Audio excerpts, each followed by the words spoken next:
മറ്റേ ഫേമസ് ആയ പടം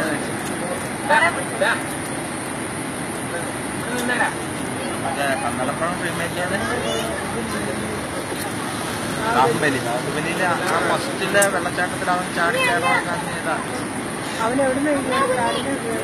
ഇതിന്റെ അടിയിൽ ഇവിടെ ഷൂട്ടിംഗ് ഒത്തിരി ഇതിന്റെ അടിയിൽ നടക്കാറുണ്ട്.